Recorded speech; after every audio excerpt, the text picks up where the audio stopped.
pretty sure you didn't expect I do these things to make my dancing better.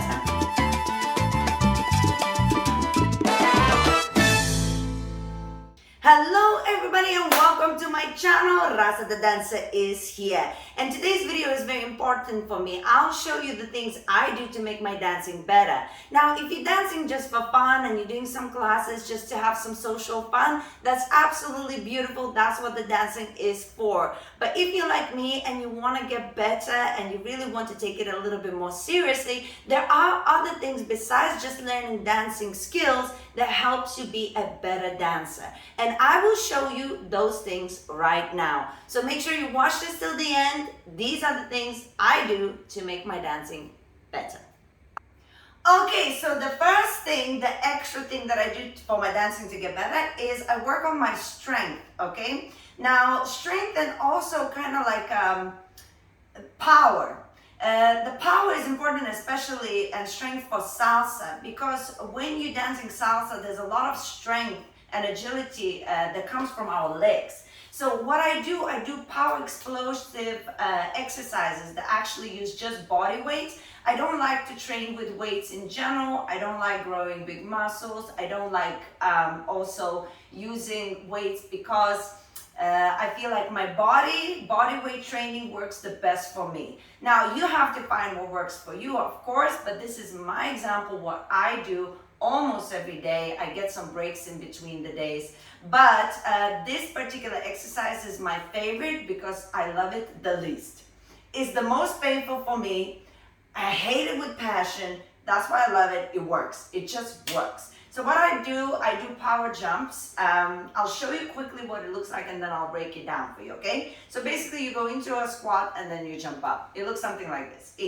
1, 2, 3, 4, blah, blah, blah, blah, blah, blah. Yes? So these I do 10.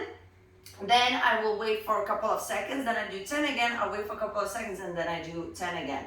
So what it does, it actually engages the whole body. So there's a lot of power it requires you to go from a squat all the way up. It's not easy. I immediately feel it on my legs, everywhere around. It engages my core and my whole body starts sweating immediately. My heart starts pumping. That's why I say it's one of the power moves. You know what I mean? So you only need to do a little bit, but if you do it consistently, you pushing through this movement is fantastic. So it increases when I'm dancing and I need to do something that goes down or up.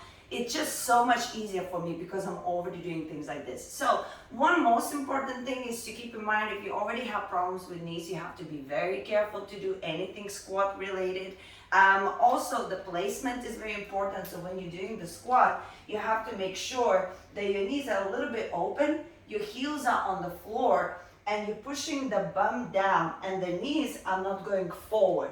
So we're not doing this, we're trying to push the bum down, my back is straight, and as I'm propelling myself up, I'm opening my arms and my chest to explode, and then as I'm coming down, I am here again, and I'm exploding. And I'm using momentum, momentum, momentum, momentum. Amazing exercise if you need strength and power, or if you feel like you're running out of breath and you need a little bit of your heart to work better. This is a great body exercise. Okay, another thing that is very important when you're dancing with a salsa, bachata, or some other dances is your feet. A lot of the times we're required to point feet, we're required to use our feet to keep balance. So I do a lot of exercises on my feet before I even go dancing. So things like very simple exercise that I practice with all the time. And I'll show you two versions of it. One is a simple one, a second one is a bit more complicated. So first, what I do, the simple version, is I open my feet a little bit like this and a little bit turned out. I engage my core, my booty, everything is in a straight line and in line. And then I'm going up on my feet, and as I'm up on my feet, I lock my ankles. Boom. Can you see that? So I'm not just here, I go boom, I lock my ankles. When I'm here, I might stay here for a while. Sometimes I even try to walk. I walk forwards, I walk backwards. Sometimes I might even try to do some dancing with this. And this is not just for the girls, it's for the guys as well. But guys will not be able probably come as high, you might go a bit lower. But it's very important, especially in Central Bachata, when you're doing all kinds of movements up and down, a lot of it is using your feet and your calves to have strength. So the first thing I do is try to make sure that I work my toes and I find my balance.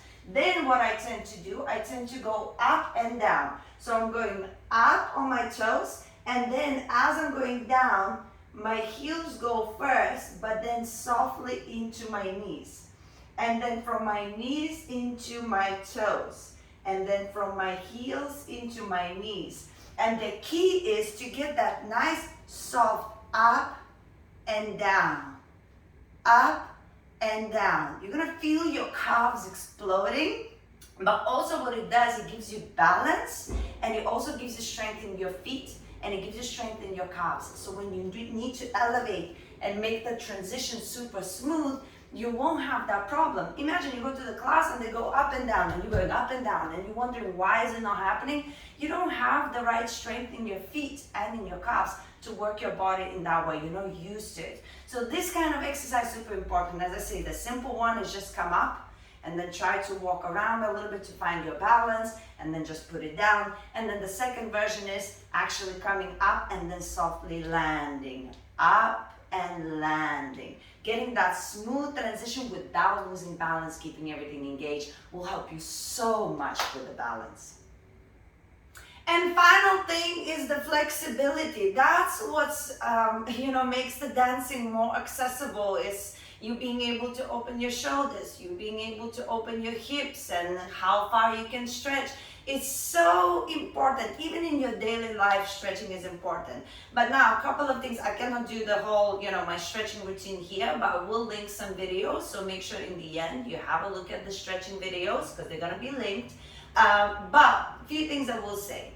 Yoga, guys, you have to be careful. I do yoga sometimes, but I choose a really specific yoga that is very gentle. I don't do those crazy yogas because I have injuries, and a lot of yoga, long-lasting positions, they hurt me. I'm not saying that every yoga is bad, but to blindly go in any yoga and think you're doing good, that's also not the best thing to do. What I like to do, I like to stretch through motion. Anything that is through motion, you can feel it happening, and it also is immediately relatable to the dance. So for example, I like to stretch my shoulder blades by raising my arms up and then allowing those arms to gently go behind my ears, and try to feel the movement as I do. Then relax them down, and I might try the same to the other side. I might also do things like this. I'm gonna place one leg on top of the other leg, and I'm gonna open my hip as I'm pushing it down. One hand placing on top of the knee, pushing it down, and I'm gonna feel an opening in my hip, and it also works my balance, and I come up. So I do a lot of stretches that are through motion, and I can stay there for a little bit longer if I want, but they're also very relatable to my dancing, and I don't hurt myself. Other stretches I do on the floor to make sure that everything is in line, and I'm very extremely careful. You cannot overdo it because you can easily pull something. And as I say, if you have an injury, and especially if you're not aware of some sort of disc that is slightly slipped, then you can cause all kinds of issues. So flexibility is extremely important, but you have to be super considerate of how you do it. And as I say, I'm gonna link a full stretch videos that I have already made on this channel, so make sure you go to the bio and you check them out. Thank you guys for watching, and remember that the comment section is for you. If you have other videos you want to see, or you want to see more videos like this, use the comment section. And let me know if you find this video helpful. Also, subscribe, because if you watched it till the end, you might as well. Guys, I'm going to leave you with other videos here that will help you with your flexibility, and by the way, the whole strength for your body. We have loads of videos like that here on this channel. Check them out and keep getting better. Now let me give you a big kiss, and I'll see you soon.